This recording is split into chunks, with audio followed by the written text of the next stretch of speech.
बोलने का मुझे मौका दिया, जिसके लिए आपको बहुत बहुत धन्यवाद देता हूं। मैं इस अवसर पर इस सदन में मुझे मांग संख्या 30 और 33 पर बोलना था, लेकिन सबसे पहले मैं एक बात दूसरी बोल लूँगा। जो हमारे माननीय सदस्य ने इस सदन के अंदर हिंदू की जो बात की, जिसके ऊपर बोलना चाहता हूँ। हिंदुस्तान में हम रह करके हिंदू नहीं बोल सकते, ये बहुत बड़ी समस्या है।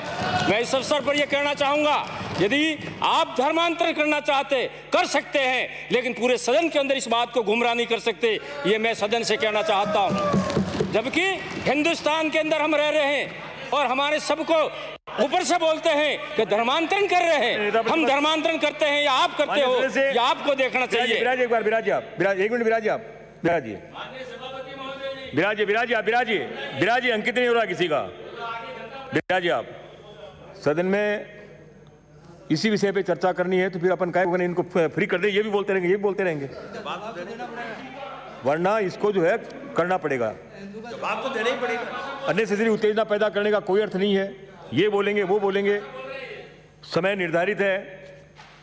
नेता प्रतिपक्ष को भी बोलना है, इधर से भी बोलना है, तो ये मैं अलाउ नहीं करूंगा। कांग्रेस के प्रदेश मैं कतई अलाउ नहीं करूंगा। सहमति की बात कर रहे हैं, मैं अलाउ नहीं करूंगा। एक बार उन्होंने बोल दिया, एक बार इन्होंने बोल दिया, अब मैं बिल्कुल अलाउ नहीं करूंगा। माननीय सभी सदस्यों ने मेरा प्लीज बिराजिए माननीय सदस्य, बिराजिए, आप भी बिराजिए, माननीय सदस्य बिराजिए, आपस में वार्ता नहीं करें। महत्वपूर्ण विषय है, जनजाति और समाज कल्याण पे आप लोगों को चर्चा करनी है। उनके उन्नयन के लिए, उनके उद्भव के लिए हम कितनी अच्छी सार्थक चर्चा कर सकते हैं, ये मैसेज सदन से जाएगा। किसने किसका धर्म परिवर्तन कर दिया, किसने किसी का धर्म परिवर्तन कर दिया, मैं माननीय अध्यक्ष महोदय से आपका संदेश पहुंचा दूंगा। एक बार इस पर भी डिबेट करा लेंगे। वो अकारण इस तरह की वार्ता करने का कोई अर्थ नहीं है। मैं सभी माननीय जो सदस्य हैं उनसे अपेक्षा भी करता हूं, विनम्र आग्रह भी करता हूं कि सीधी आज की जो चर्चा है उस पर कन्फाइन करें, ताकि आज का विषय भी पूरा हो, समय पे पूरा हो और अकारण उत्तेजना पैदा नहीं हो। सभी से अपेक्षा करता हूं, इस तरह की कोई वार्ता नहीं होगी जो सदन में अकारण उत्तेजना पैदा करे। मैं इधर से भी माननीय सदस्य उनसे भी अपेक्षा करता हूं, इधर भी माननीय सदस्य उनसे भी अपेक्षा करता हूं, और माननीय नेता प्रतिपक्ष आप कृपया आप भी अपने साथियों को निर्देश दें कि वो विषय पे कन्फाइन करें, और आप भी अपने साथियों से कहें कि वो विषय पे वार्ता करें। प्लीज सहयोग करें। श्री गोपीचंद मीणा। माननीय सभापति महोदय, मैं इस अवसर पर यह भी कहूँगा, एक बात कह करके दूसरी बात मैं मांग संख्या 30 और 33 पर बोलूँगा। हम आदिवासी करके हमको इस प्रकार से धर्म के बारे में नहीं कह सकते। धर्म परिवर्तन करना है वो करे, बाकी हमारे लोगों के बीच में ऐसी बातें नहीं करनी चाहिए इनको। ये हम हिंदू हैं, हिंदू रहेंगे, हमारी ये मानसिकता आज से नहीं है। ये देश के अंदर हिंदुस्तान पैदा हुआ जब से ये हिंदू है, हिंदू रहेगा, ये हमारा लक्ष्य है। और हमारे आदिवासी करके हमको बदनाम बनाना चाहते हैं, ये तरीका इनका गलत है। मैं इस अवसर पर मैं हमारे मंत्री जी से कहना चाहूँगा, आज on A point of order आपके कहने के बाद पर मैं बोल रहे हैं, मैं आपके माध्यम से इनसे पूछना चाहता हूं कि हिंदू की परिभाषा क्या है, बता दें। चर्चा करना चाहिए, परिभाषा क्या है? अंकित नहीं होगा, प्लीज सहयोग करें। बिराजिए माननीय सदस्य प्लीज सहयोग करें। बिराजिए माननीय सदस्य बिराजिए, प्लीज सहयोग करें। बिराजिए धर्म परिवर्तन कर रहा है तो ना, बिराजिए प्लीज सहयोग करें। बिराजिए माननीय सदस्य बिराजिए, आप बिराजिए माननीय से क्षेत्र में गुमराह करते हैं ये माननीय सदस्य, लोगों को भड़काने का काम करते हैं। माननीय सदस्य प्लीज सहयोग करें। बिराजिए माननीय सदस्य बिराजिए प्लीज सहयोग करें। बिराजिए आसन पैरों पर है, प्लीज माननीय सदस्य प्लीज बिराजिए। मैं अपेक्षा करता हूं, आप बहुत वरिष्ठ सदस्य हैं, आसन पैरों पर है, बिराजिए। आप आसन पैरों पर है, बिराजिए, बहुत वरिष्ठ हैं आप, प्लीज बिराजिए। किसी का अंकित नहीं होगा, बिराजिए प्लीज सहयोग करें।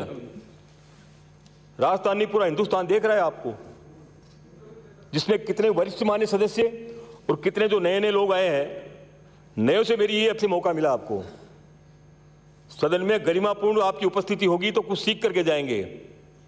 जो वरिष्ठ सदस्य हैं उन्होंने भी हमारे उन दिग्गजों से, जो लीजेंडरी जो लोग थे, उनसे कुछ सीखा होगा। सदन की गरिमा किसको किस तरह से रखनी है आप सभी ने सीखा भी होगा। हम क्या साबित करना चाह रहे हैं? ये कोई खुला मैदान, खुला मंच नहीं है जहां हम धर्म की चर्चा कर रहे हैं। सदन में विषय निर्धारित है और आपके नेता प्रतिपक्ष और इधर चीफ व्हिप साहब और अध्यक्ष महोदय ने सबने मिलकर के आज का विषय निर्धारित किया है। उस विषय पे हम सार्थक चर्चा करेंगे। जिनके बारे में हम चर्चा करने के लिए यहाँ पर उपस्थित हैं, उनका यदि आपके बोलने से, कुछ सार्थक चर्चा होने से, यदि उनके बारे में कुछ अच्छी बातें यदि आ जाएगी, सरकार उनके कोई अच्छे निर्णय ले लेगी, आपके कुछ अच्छे सुझाव मान लेगी, इससे फायदा किसको होना है? और जिस तरह की चर्चा हम करना चाह रहे हैं उससे किसको फायदा हो रहा है? आप सभी वरिष्ठ भी हैं, नए माननीय सदस्य भी हैं। मेरा पुनः आप सबसे विनम्र आग्रह है, आज माननीय अभी जो बाकी जो लोग हैं, अभी कम से कम 26 लोगों को बोलना है और समय निर्धारित किया गया था कि 7-7 मिनट आप सब लोग बोलेंगे। माननीय नेता प्रतिपक्ष जो है ये अपने विचार रखेंगे तो 25-30 मिनट ये भी बोलेंगे। यदि आपकी चर्चा पूरी विषय पे नहीं हुई और जो माननीय लोग सदस्य यहाँ पे बोलना चाहते हैं वो नहीं बोल पाएंगे, उनको अच्छा लगेगा क्या? ये माननीय अध्यक्ष महोदय ने, इन्होंने तय रखा है समय की, अपने सीमा तय कर रखी है। तो पुनः आपसे आग्रह है, गरिमापूर्ण उपस्थिति रखें, नए सदस्य कुछ सीख करके जाएं। पुराने जो माननीय सदस्य उनका ये दायित्व बनता है कि जो नए सदस्य हैं उनको सिखाएं। ये कोई यूनिवर्सिटी नहीं है, जो कुछ भी सीखना आपको इसी सदन से सीखना है। मैं भी, और इस सदन ने मुझे बहुत कुछ दिया है, मान सम्मान भी दिया है, मुझे एक अनुशासन भी दिया है।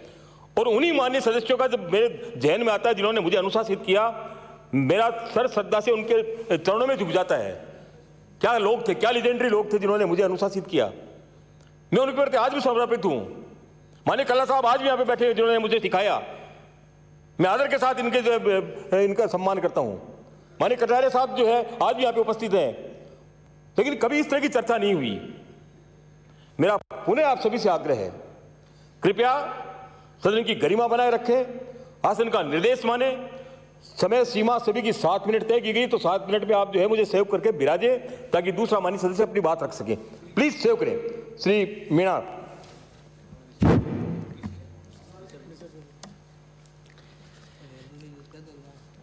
सभापति महोदय, मैं आपके माध्यम से जनजाति मंत्री महोदय से निवेदन करूंगा कि ये तीसरा बजट जो है इस सदन में पेश हुआ है, लेकिन एक बहुत बड़ी विडंबना है, हमारे क्षेत्र में 26 माह के अंतराल में हमारे क्षेत्र में किसी भी प्रकार का जनजाति का पैसा हम हर एक विधायक को नहीं मिला है। न विकास के काम से कोई काम हुआ है, मात्र हमको 15-15 हैंडपंप की स्वीकृतियां मिली हैं। और अनुरोध करता हूं इस अवसर पर, जितना भारत सरकार का जो बजट आता है, या तो इनके द्वारा खर्च नहीं हो रहा है या इनके कहां पर खर्च कर रहे हैं वो तो यही बता सकते हैं। मैं इस अवसर पर यह भी कहूंगा, पिछले समय में जब बजट सत्र चल रहा था उस टाइम में मैंने दोनों बार बेणेश्वर धाम संत महाजी महाराज की धरती के लिए मैंने जो बात रखी थी, उसमें मैं कहना चाहूँगा, वहाँ पर वर्तमान की सरकार ने, पिछले कार्यकाल में वसुंधरा जी ने हमारे वहाँ पर 22 करोड़ रुपए की स्वीकृति निकाली थी।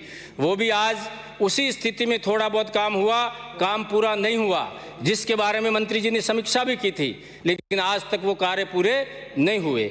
मैं उम्मीद करता हूँ आपसे, इस बेणेश्वर धाम आदिवासियों का कुंभ मेला माना जाता है, वहाँ पर आपकी बिल्कुल निगाह होनी चाहिए। मैं इस सदन में हमारे पूर्व मंत्री जी मालविया जी से भी कहना चाहूँगा, आपके द्वारा वहाँ पर इस संत महाजी महाराज के चौपड़ों का जो हिंदी में अनुवाद करने की बात रखी थी, उसका भी आज तक किसी भी प्रकार का कोई हुआ नहीं।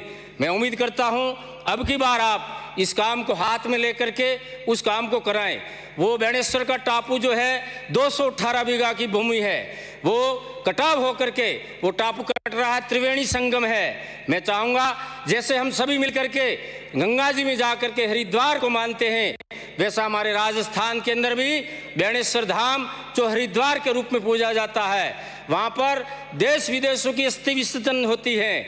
मैं चाहूँगा उस टापू का कटाव रोकने के लिए आप जो है उस टापू के चारों तरफ रिंगवाल और उसके घाट बना करके उस कटाव को रोकने का काम करेंगे, यह मैं उम्मीद करता हूँ। दूसरी बात, वहाँ पर मुख्यमंत्री वसुंधरा जी के टाइम में 255 करोड़ का मास्टर प्लान बना करके देवस्थान विभाग को दिया था। वो देवस्थान विभाग से आप मांग करके उस काम को राजस्थान सरकार की सदन में रख करके उस काम को कराएं। यदि वो पैसा नहीं मिलता है, इस काम को आप भारत सरकार को भेजें। नरेंद्र भाई मोदी वहां पर 2 बार पधारे हैं। मैं उस अवसर पर यह भी कहूंगा वो हमको 255 करोड़ रुपया देंगे और बेणेश्वर धाम का विकास होगा। इसलिए आपसे अनुरोध करता हूं इस काम को भी आपके हाथ में लें। रही बात तीसरी, मैं कहूंगा आपसे अनुरोध करूंगा जनजातीय क्षेत्र में विकास के नाम से मैं चाहूंगा आप अपने एजेंडे में लें।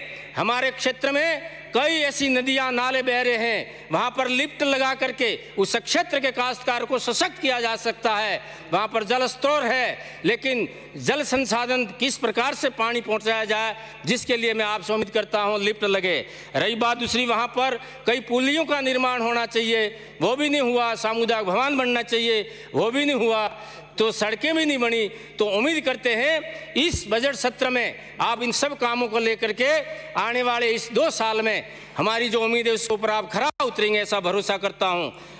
और रही बात दूसरी, आपसे अनुरोध करूंगा हमारी जितने आज की आवासीय छात्रावास चल रहे हैं, हॉस्टलें चल रहे हैं, खेल कूद हॉस्टलें चल रही हैं, जिसमें बच्चों के लिए एक बच्चे के लिए महीने का 2500 या 2600 रुपया भारत सरकार वहन कर रही है। उस पैसे का सही अनुसरण नहीं हो रहा है, उसकी देखरेख नहीं हो रही है, उसकी मॉनिटरिंग नहीं हो रही है। बच्चों को किसी भी प्रकार से जितनी खान पान में सुविधा मिलनी चाहिए वो नहीं मिल रही है। मैं अनुरोध करूंगा आपने यदि इस 2 साल के अंदर परामर्श धावत्री की बैठक रख करके सभी एमएलए साहबान से इस बात का आपने जिक्र किया होता तो हर जगह पर इसकी मॉनिटरिंग होती और बच्चों को सारी सुविधा मिलती। 2 साल के अंतराल में आपने आज तक किसी भी प्रकार की हमारी परामर्श धावत्री की बैठक नहीं रखी। मैंने ऐसा सुना है 9 फरवरी 2021 को आपने एक दिन विधानसभा के पहले यहाँ पर परामर्श धावत्री की बैठक रखी गई, जिसमें उदयपुर संभाग के हमारे किसी भारतीय जनता पार्टी के एमएलए को आपने आमंत्रित नहीं किया था। हमारे साथ क्यों भेदभाव किया जा रहा है? क्या हम जनप्रतिनिधि नहीं है क्या? इसके बारे में मुझे बड़ा खेद है। हमारे साथ में आप कहीं न कहीं भेदभाव किया जा रहा है, जिसके बारे में आप थोड़ा सोच करें, विचार करें। हम भी इस क्षेत्र के अंदर उन जनजातीय क्षेत्र में रहते हैं। हमारे नाम से जो बजट आता है जनजातीय क्षेत्र के लोगों का, वो आप अन्य जगह कहीं खर्च करते हैं। ऐसा हम हमारे साथ में अन्याय नहीं करें। मैं इस अवसर पर यह भी कहूँगा कि अभी आपने इस क्षेत्र में इस विधानसभा बजट सत्र में 250 माँबाड़ी केंद्र खोलने का आपने जिक्र किया है, आपने घोषणा की है, जिसके लिए मैं धन्यवाद दूंगा मुख्यमंत्री जी आपको। लेकिन मैं कहना चाहूँगा पिछले कार्यकाल में वसुंधरा जी के टाइम में एक साथ से 1000 माँबाड़ी केंद्र खोली थी। मैं आपसे उम्मीद करता हूँ आप भी 250 से बढ़ा करके ज़्यादा ये माँबाड़ी केंद्र खोलने का काम करें। जो माँबाड़ी केंद्र में आज जितने भी माँबाड़ी केंद्र चल रहे हैं, जिनको आप डे केयर में परिवर्तन करके वहाँ पर सेकंड शिक्षा सहयोगी लगा करके उस क्षेत्र के अंदर कई बालक बालिकाएं ऐसे पढ़े लिखे जो बेरोजगार घूम रहे हैं, जिनको शिक्षा कर्मी लगाने का अवसर देंगे, ये आपसे आशा करता हूँ। दूसरी बात मैं एक और कहूँगा, जो ये आपके पास में स्वच्छता अभियान स्वच्छ परियोजना कार्यालय के अंदर जो कार्मिक 5-7 साल जो काम कर रहे हैं, जिन लोगों ने आज कर्मचारी के रूप में काम करते आए हैं, जिनको आप कुछ भी करें लेकिन 5-7 साल जो काम कर रहे हैं, जिनको नियमित करें, वो बेचारे कहाँ जाएंगे? और उनका जो पेमेंट भुगतान जो होता है प्लेसमेंट एजेंसी के मार्फत होता है, वो समय पर नहीं देते हैं। तो क्यों नहीं हम स्वच्छ परियोजना के माध्यम से उनको पेमेंट दे करके समय पर उनको पैसा मिल सके, उनका विशेष कर ध्यान दें। वो गरीबी रेखा से नीचे जीवन यापन करने वाले लोग इस परियोजना में काम कर रहे हैं। मैं इस अवसर पर आपसे कहना चाहूँगा, मेरे पिछले कार्यकाल में देव सोमनाथ विभाग देव सोमनाथ मंदिर पर 70 लाख रुपए का बजट जो दे करके उस क्षेत्र का विकास करने का काम किया था, वो धरातल पर कुछ भी नहीं हुआ। मंत्री महोदय से निवेदन करूंगा उस पैसे को भी आप वहां पर लगवाने का काम करें। विजया माता जो है उस क्षेत्र में क्या 3 राज्यों के लोग जो लूले पांगले जो हो जाते हैं वो सभी वहां पर आते हैं और उनको वहां पर कोई किसी भी प्रकार की व्यवस्था नहीं है, धर्मशाला नहीं है। तो उसके लिए भी आपसे निवेदन करूंगा, उस समय में 1 करोड़ रुपया वसुंधरा जी ने दे करके उस काम को करने का किया था, लेकिन वो काम आज तक नहीं हो पाया। वो 1 करोड़ रुपया वहां लगे और विजया माता में धर्मशाला बनने का काम आप शुरू कराएंगे। मैं इस क्षेत्र में आप सबसे उम्मीद करता हूं हमारे काम के लिए आप विशेष कर ध्यान दें। मेरे क्षेत्र में एक देश सोनार माता का प्लीज सेव करें। बिराजी प्लीज, बिराजी। श्रीमती रमीला खड़िया।